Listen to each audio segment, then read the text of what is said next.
New year resolution আমরা প্রায় প্রত্যেকেই করি, কিন্তু আমরা জানি যে ঠিক কত শতাংশ মানুষ এই নিউ ইয়ার রেজলিউশন শেষ পর্যন্ত রাখতে পারেন? সংখ্যাটা শুনলে চমকে যাবেন। গবেষণা দেখিয়েছে মাত্র 9% মানুষ বছরের শেষ পর্যন্ত নিউ ইয়ার রেজলিউশন রেখে দিতে পারেন। বেশিরভাগ মানুষই সময় কিছুটা এগোলেই এই রেজলিউশনের কথা সম্পূর্ণভাবে ভুলে যান। জানুয়ারির প্রথম সপ্তাহে অর্থাৎ নতুন বছরের প্রথম সপ্তাহে প্রায় 23% মানুষ রেজলিউশনের কথা ভুলে যান। আর জানুয়ারির একদম শেষ সপ্তাহে গিয়ে অর্থাৎ নতুন বছরের প্রথম মাসে এই রেজলিউশনের কথা ভুলে যান প্রায় 64% মানুষই। গবেষণা আরও দেখিয়েছে মূলত 3টি কারণে রেজলিউশন ভুলে মানুষ।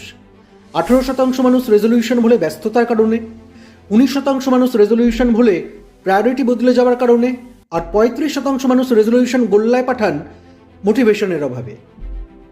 ফলে পরিসংখ্যানেই পরিষ্কার, রেজলিউশন নেওয়া হয়তো খুব সহজ ব্যাপার, কিন্তু সেটা বছরের শেষ দিন পর্যন্ত টিকিয়ে রাখা সত্যিই কঠিন।